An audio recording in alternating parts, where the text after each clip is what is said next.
Coming up, a one-year-old is fighting for her life after a fire.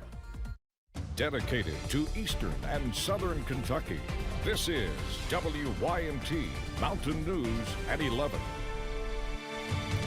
Good evening, I'm Steve Hensley. A Powell County family asks for your prayers tonight as their one-year-old daughter remains unresponsive and on life support after a house fire Friday morning.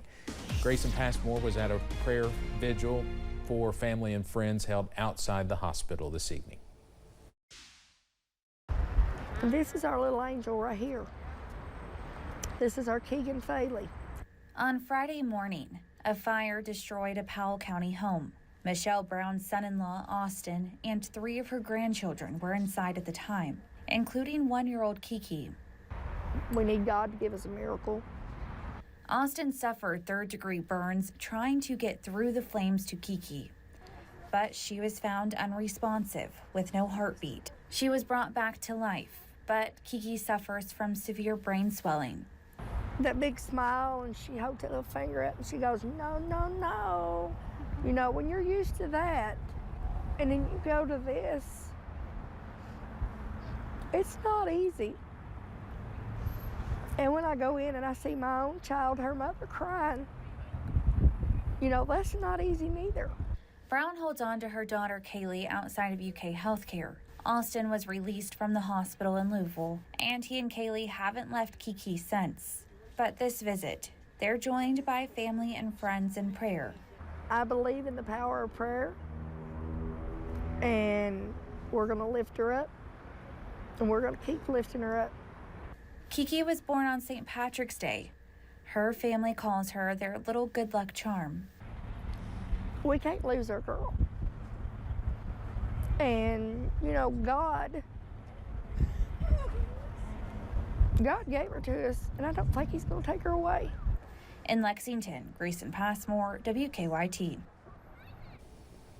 Brown's other 2 grandchildren who were in the home at the time of the fire were recovering at UK Healthcare as well. They have since been released. A Perry County woman was recently charged with animal cruelty. The Perry County Sheriff's Office and Fish and Wildlife discovered more than 100 animals inside Mary Elizabeth Coots' home on Friday, March 1st. Sheriff Joe Engel says the investigation began after a report of possible exotic animals inside the home. Kentucky River Regional Animal Shelter President Tony Vaughn says there were so many animals he had to contact Judge Executive Scott Alexander to find somewhere to house them. He let us use Little Leatherwood School as a staging area to transport all the animals to. We were already over capacity here anyway, so we transported them down to Little Leatherwood, where we kept them up until 3 days ago.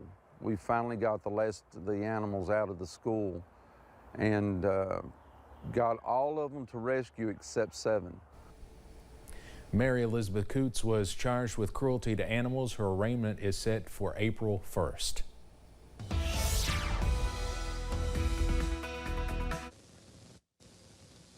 Looking at a quiet night across the area tonight to around 40 degrees. Now here in Whitesburg, a mostly clear sky after a gorgeous day today where temperatures were up in the 50s. A few spots made it to 60 with all of that sun. Again, it's a quiet evening here in Whitesburg weather-wise. In and around the Hazard area, quiet night as well at 43 degrees. Lots of temperatures in the 30s and 40s at this hour. We will see 20s and 30s when you wake up tomorrow morning. Satellite and radar shows very quiet conditions today. Lots of sun, just a few passing clouds you'll notice off to our south. That's really about it. And notice how quiet it is right on through into the Central Plains. We have several days of dry and quiet weather ahead and warmer weather too. We will drop through the 30s tonight. Tomorrow morning, a little chilly, close to 30 to begin the day. The afternoon with sunshine, we're already up to around 50 by lunchtime, on the way to the 60s. A look at the rest of the week ahead in a few minutes, Steve. All right, Mace, thank you. A new study finds more than 40% of Americans know someone who died from a drug overdose. Julie Sorrell, a researcher and professor in the College of Social Work at UK, published the study in the American Journal of Public Health. About 42% of those who took part in the study said they knew at least one person who died from an overdose. Nearly 19% said they knew up to 5 people. The study found people living in New England or in the east-south central region, which includes Kentucky, were more likely to know someone who died. The process to get 2 Perry County schools back in their own building continues to move forward. The school district is getting closer to buying a property to build a new school for Robinson Elementary. Administrators say the reconstruction of Buckhorn School will soon be complete. The 2 schools have been using the old A.B. Combs School since the July 2022 flood. Robinson Elementary Principal Jamie Fugit says they've worked in the best interest of their students. Buckhorn, they got an amazing staff. They're an amazing community, awesome people. And you know, all their decisions that they make, just like us, are what's the best interest of their kids. So at the end of the day, when you have 2 staffs and 2 communities that are trying to do what's the best interest for each group's kids, it's easy. Administrators say the renovations at Buckhorn will be finished in time for students to return in August. City officials in Jenkins are working to keep their community clean. Mayor Todd Dupree says officials were alerted about some homes not being taken care of. He says they are discussing ways to help people clean up this spring, including an initiative giving folks the chance to dispose of unwanted items for free. He says having a clean yard can impact communities in more ways than one. It's shameful when you take them out to show them something and say we need help with something, and you look around and there's trash, and wondering why people won't even take care of what they got. So we just want people to be proud of Jenkins and clean up. And if we keep it neat and clean, and we don't have to resort to liens and going even further into it, it'd be a lot easier on folks. They get the warning, say, hey, yeah, I'll take care of it. Dupree says between April 15th and May 10th, folks will be able to leave trash on their curb to be picked up. They will host a citywide cleanup day on April 27th for folks that might need more help. One Magoffin County widow is praying for a change in direction for the county's latest planned development. In 1969, Janet Arnett and her husband Lowell purchased their Salyersville property, moving a camper, then building a home on the land.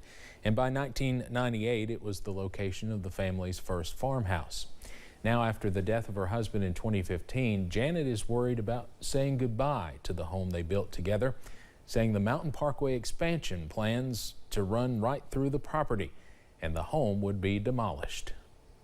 And for us to see her go through that, it breaks our heart. I mean, it's almost unimaginable what they're putting her through right now. So we're just asking for them to think what it really means. The family has created an online call to action sharing the story of Mamaw's house and hoping the decision makers will take into account the Arnett family's memories. Kentucky lawmakers have returned to Frankfort after the weekend back in their home areas. The House and Senate gavelled in at 4 o'clock this afternoon. The race is on to get proposed legislation heard in the days remaining. The most important of those is a state budget. Senate leaders have been working behind the scenes on their version of a 2-year spending plan. If there are differences from the House version, those will have to be worked out in a conference committee before the budget could go to the governor's desk for his signature or line item vetoes. We did learn the House approved House Bill 11 today. It would keep e-cigs and vapes without FDA authorization out of Kentucky stores. The goal is to keep them out of the hands of children. The bill also proposes fines for those who sell authorized products to those 21 years of age and younger. That bill now goes to the Senate. New federal legislation would ban no-knock warrants nationwide. Kentucky Congressman Morgan McGarvey and Senator Rand Paul announced the Justice for Breonna Taylor Act. They say they expect bipartisan support. Wednesday marks 4 years since Taylor was killed. No-knock warrants are already banned here in Kentucky. Downtown Lexington is set to get an 800-square-foot dynamic content board like ones you might see in bigger cities. Despite some opposition from neighbors, the Lexington Board of Adjustment gave the Lexington Center Corporation its unanimous approval this afternoon. The sign displaying video, animations, and special effects will be on the exterior of the newly renovated Central Bank Center and Rupp Arena. It would not light up after 11 p.m. Sundays through Thursdays and after midnight on Fridays and Saturdays unless there's an active event still going on. Coming up on Mountain News at 11, another big day tomorrow, possibly in the race for the White House. We'll tell you why. Beautiful weather coming up for tomorrow. Lots of sunshine, temps into the 60s for highs. It looks great for that drive to and from work and school. All of the rest of the work week forecast coming up.